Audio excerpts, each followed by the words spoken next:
Hello guys, welcome to my channel. I've been posting chess videos for the past 2 weeks. I upload new videos every day, so please remember to like, comment, and subscribe so you don't miss when I upload a new video. Right now, I'm going to play 15 on 10 Rapid.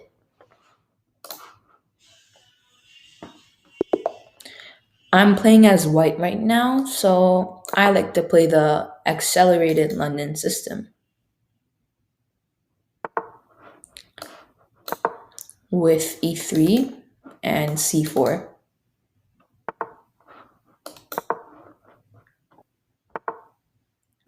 Bishop f5, that he could go there and attack my pawn, but I'm going to play the standard c4.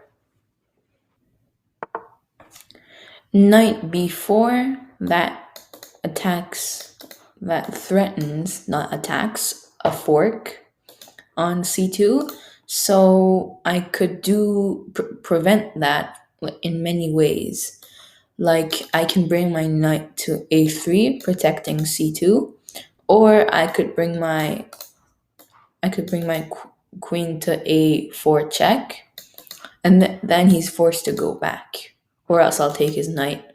So I'll probably choose to give a check because I don't want my knight to stand on that square. I want it to stand on this square. So queen c2 d7, not c2. c2 is right here.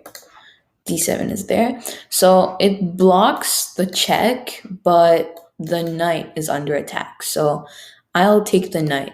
But there's one problem. If I take the knight, he could go e5, attacking my bishop and my queen. But I could just take the pawn here, attacking his rook.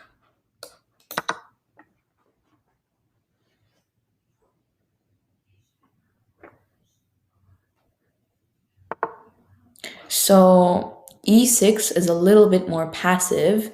It still attacks my queen, but if he would have gone e5, it would have been better because it attacked my bishop. So now I have a couple of options. I could take the pawn. I can retreat. That's my two options. I will decide to take the pawn, attacking the rook. So rook d8 doubles up on the d file, and I can take that pawn, but after rook c8, I just pin myself and my bishop is gone. So now I'm thinking about developing one of my pieces so I can castle quick, because he has, not right now, if he goes bishop b4 check, I'll take with my queen, but I want to get my pieces out faster, then I can castle. So I'll probably go bishop e2. So bishop d6 attacks my bishop, and I already have a defense. So I'm also thinking about an idea. Last move I played bishop e2. I realized that I can take, and if he takes with the queen, I can maybe give some checks with my bishop. But if I take and he takes with a pawn, I can pin his queen to his king. And if he moves his pawn, well, I just take it. But now he moved his bishop, so if I try to take that, he might go here. Actually, that's not a move because I still go here. So I'm going to try to see what happens. So bishop takes f4. I can go here, pinning the queen and to the king, and I don't think there's anything he can do. If he could take my bishop and then I take with check. So I think that should be the most reasonable move. I mean, I could take the bishop, but a queen is more worth more than a bishop. So c6, I just talked about that. I'll still take it, the pawn on c6, because he cannot take my queen because it's pinned. So I cannot take with the queen because then he could just, I don't know, develop his knight. And then if I take that, he'll just take with his rook. I know I could still take it with his rook, but I want to take it with a bishop to save material. So now he sacrificed his queen. Well, not sacrificed, he was forced. So I'm going to take that with check. And on the next move, I'm going to take the bishop. So rook d7, I can give another check, but he'll block. So I think it's best to just take the free bishop.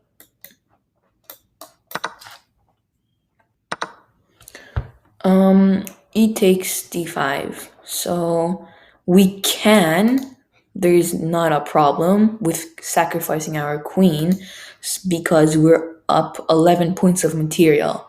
But I won't do that. I want to win with a queen. So I'll just do developing moves.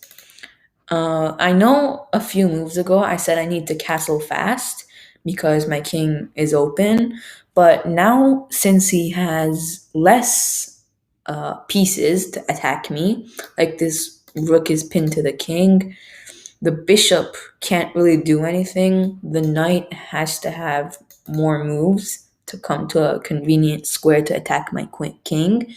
So now it's not really, really important to castle, I think.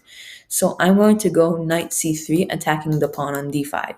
The rook cannot take because it's pinned.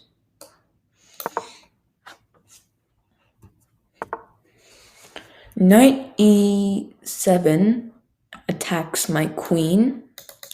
So I could probably give a check here.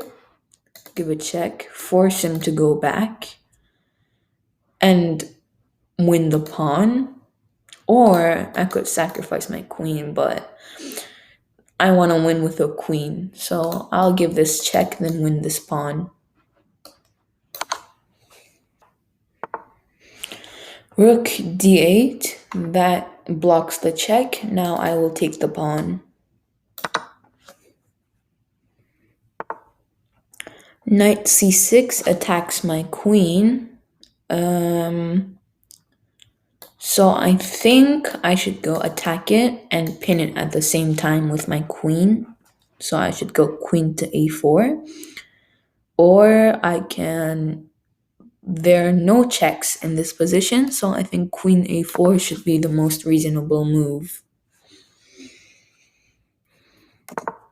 He castles. Now that does get away from the pin, but I will... Well, that hangs a knight. So I'm going to take the free knight. Bishop e4 targets my pawn and wants to trap my rook, but since I am up 15 points of material, it's best for me to simplify. So I could just take the bishop. So rook e8 is a reasonable move because it pins my knight to my king and it threatens d takes e4.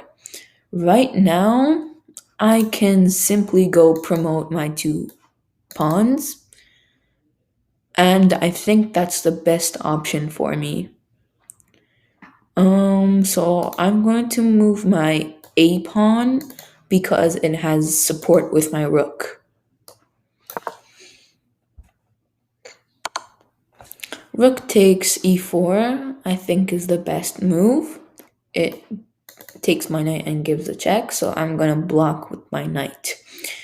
But the problem is, well, it's not really a big problem, but if I block with my knight, he can double up and maybe take my knight, but then I have queen b5 guarding the e2 square.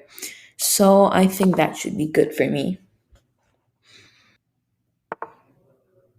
So I just talked about this. Rook e8. I will go queen b5, guarding my knight from double rooks.